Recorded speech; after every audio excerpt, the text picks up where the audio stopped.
বানাইলেন, তার একমাত্র কারণ কি পাইলেন? দুটো বস্তু, তাই না? একটা হলো ঈমান আর দুটো হলো ইলমে ইলাহি। যাই হুজুর আমাদের এসে গেছে, হুজুর না আসলে আমরা ঈমান ও ইলমে ইলাহি বিষয়ে আর একটু নামাজের আলোচনা করতা। তো ইনশাআল্লাহ এই টপিকে আমরা শেষ করছি। সুতরাং একটা কথা আমি আপনাদেরকে বলবো, ভাই, ঈমান ছাড়া কোনো আমল দুনিয়ার জন্য আল্লাহ তাআলার কাছে কবুল হবে না।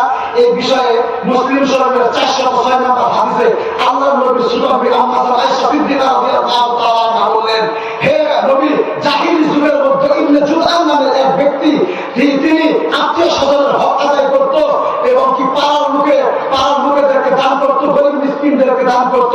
তিনি কি ওই দানের বদলে, হক আদায়ের বদলে কি নেকি পাবে? আল্লাহর নবী বিশ্বনবী ডাক দিয়ে বললেন, হে আয়েশা, তুমি শোনো, ইবনে জুদআন নামের ওই ব্যক্তি মানুষকে দান করত ঠিক, মানুষকে সাদকা করত ঠিক, তিনি গরিব মিসকিনদের হক আদায় করত ঠিক, পরিবারের হক আদায় করত ঠিক, কিন্তু উনি কোনদিন জিন্দেগিতেও আল্লাহর নাম তার মুখে স্মরণ করে নাই। কারণ তার ওই দানের মধ্যে আল্লাহর নাম ছিল না। তিনি বেঈমান ছিলেন, তিনি ঈমানবিহীন দান করতেন, ঈমানবিহীন তিনি আমল করতেন। তিনি মানুষকে দেখানোর জন্য সাদকা দিতেন, তিনি মানুষকে দেখানোর জন্য দুনিয়ার জমিনে আমল করতেন। সুতরাং ওই আমলের বিনিময়ে তিনি একটা নেকি ওনার আমল নামায় পাবে না। তাই বলবো, ভাই, দুনিয়ার জমিনে আমি আপনি দান করব, আমি আপনি ইবাদত করব, যদি আমি আপনি মানুষ দেখানোর ইবাদত করি, যদি আমি আপনি মানুষ দেখানোর জন্য দান করি, তাহলে বোঝা গেল ওই ইবনে জুদআন নামের ওই মানুষটির মতো আমার আপনার আমল নামায় একটি নেকি হবে সম্ভব না। তাহলে বোঝা গেল যে ঈমানের হেফাজত করতে হবে। ছোট্ট একটু কথা আমি শেষ দিব। এই বিষয়ে আল্লাহ নবী দেখুন, এই জন্য বলেছেন, জাহিলি যুগ আমাকে, হে আমার সাহাবা, তোমরা কি করো? যে তোমরা কি করো? ঈমানের হেফাজত করো। এই জন্য আল্লাহ নবী আমি বলছিলাম যে ওরা বাতিলুল বিল আমাল, যে হাদিসটা বলছিলাম, এই হাদিসের মধ্যে আল্লাহ নবী বলেছেন, তোমরা কি করো? যে আমার সেরাতের অন্ধকারের মতো ফিতনা দুনিয়াতে ছড়িয়ে পড়ার আগে তোমরা কি করো? যে ঈমানের হেফাজত করো। এর কথা হলো আমরা যে যুগে আইছি, এই যুগের মধ্যে ঈমানের হেফাজত আমার আপনি নিজে করতে হবে। আমাকে আপনাকে কেউ বুঝায় যদি আমরা সারা রাত গবেষণা করি, সকাল আসবে ফজর নামাজ পড়া করি, তাহলে আমরা ঈমান আগের টাকা থাকবো, তাই না? তাহলে ইনশাআল্লাহ আমরা ঈমানের সহিত সবাই চলুন তো, ইনশাআল্লাহ চলুন তো, ইনশাআল্লাহ সবাই বলুন আল্লাহুম্মা আমিন। আমরা শেষ করব, থাকুন না, থাকুন না, ইনশাআল্লাহ। যাই হোক, এটুকু কথা বলে শেষ করছি। কথার মধ্যে যদি কোনো ভুল কথা হয়ে থাকে ছোট ভাই বলে ক্ষমা করবেন। ওয়াকিল দাওয়ানা আলহামদুলিল্লাহি রাব্বিল আলামিন। আসসালামু বাগান আমরা সাজাইছি, এই প্যান্ডেলের ভিতরে আমরা এই আরামের ঘুম হারাম করে, তুমি সালাম দেওয়া আর বেশ তুমি ঠিক মতো চালিয়ে রাখো, রাতের ঘুম হারাম করে আমরা এই কষ্টের জায়গায় আছি, তাই না গো? হ্যাঁ, যদিও আমাকে জানের দিক দিয়ে কষ্ট হয়, কিন্তু আল্লাহ পাকের ক্ষেত্রে গেলে, জান্নাতের আশা করলে, কোরআন সুন্নাহের মোতাবেক চললে আমার আপনার জন্য এটা কোনো কষ্ট নয়। কারণ এটা কি কষ্ট ভাই? আল্লাহ নবীর জামানায় সাহাবায়ে কেরাম রাদিয়াল্লাহু তাআলা আনহুম আজমাইন, ওনারা দুনিয়ার জিন্দেগিতে নিজের জীবনকে ভেড়া ও ভক্তির মতো করে কুরবানি করে দিয়েছেন। বলুন সুবহানাল্লাহ। তাহলে সাহাবাদের তুলনায় গেলে আমার আপনার জিন্দেগিতে এটা কোনো কষ্ট হয় কি? এটা কোনো কষ্ট বলা হয়? জোরে করেন না কেন? এটা কোনো কষ্ট বলা হয়? কোনোদিনও না। তারপরে ভাই, আমরা হইলাম মুসলমান, এই জন্য আমাদেরকে কষ্ট ভোগ করতে হয়, তাই না? এখন কথা হলো, কোন একটা মুসলমান কি জাহান্নামে যাইবে চায়? হ্যাঁ গো, জোরে কই, কোন একটা মুসলমান কি জাহান্নামে যাইবে চায়? না, সবেরই আশা জান্নাতে যাবো, কিন্তু তারপরেও কিন্তু দুনিয়াতে গুনার কাম করে না। সবাই জানে যে আমি কাম করলে আমার হাজিরা দিব, তারপরে কিন্তু কেউ কাম বাদ দিয়ে বয়ে থাকে না, থাকে কি? কিন্তু আমরা জানি ইবাদত না করলে আল্লাহ জান্নাত দিব না, তারপরে আমরা বয়ে থাকি। আর এই বয়ে থাকাটা কিন্তু সবাই চায় না। আমি কি চাই যে আমি জাহান্নামে যাই? চাই না তো। তাহলে আমি আমনে যে ইবাদত করে বয়ে থাকি পরিপূর্ণ, এটা আমার আমনের গাফিলাতি না। এর ফাঁকে আল্লাহ দেওয়া একজন শয়তান আমাকে ধোঁকা দেয়, বুঝছেন না কি কইছি? হ্যাঁ গো, এর ফাঁকে আল্লাহ সৃষ্টি করা একজন শয়তান, যার নাম ইবলিস, উনি আমাদেরকে ধোঁকা দেয়। ওনার ধোঁকা 50% আর আমার আপনার নিজের নফসের ধোঁকা হলো 50%, মিলাই 100% হয়েছে। আর 100% হওয়ার কারণে আমরা এমন মুসলমান হয়েছি যে মুসলমান আমরা শুক্রবার দিন মসজিদে আই না, তাই না গো?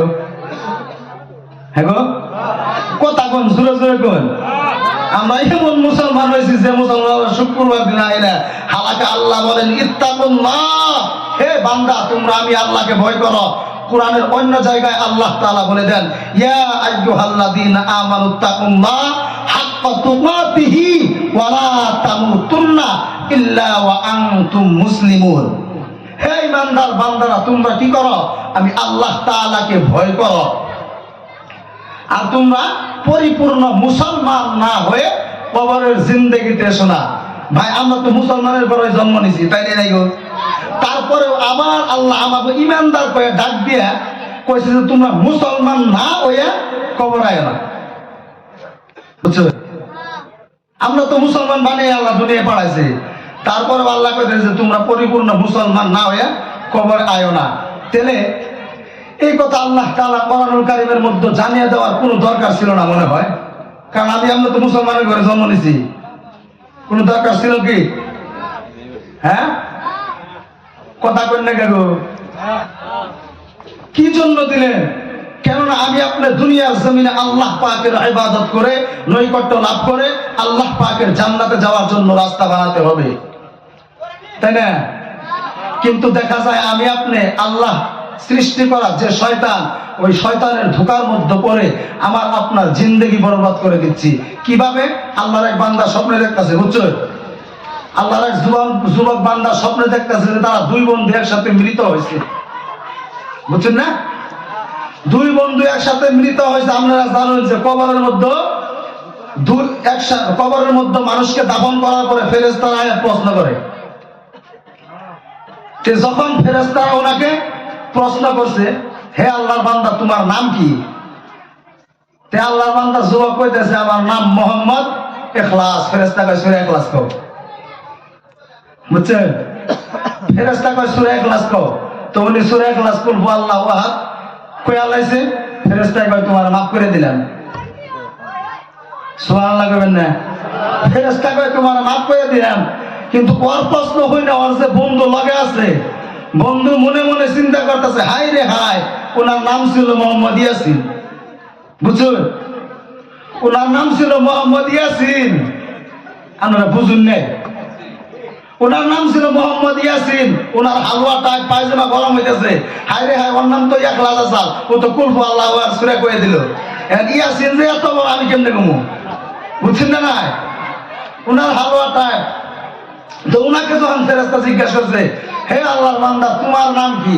উনি কয় আমার নাম তো মোহাম্মদ ইয়াসিন, কিন্তু আমার পরিবারের লোকে দুনিয়ার মানুষে আমার মোহাম্মত করে ভালোবাসা ডাহে মোহাম্মদ কাউসার,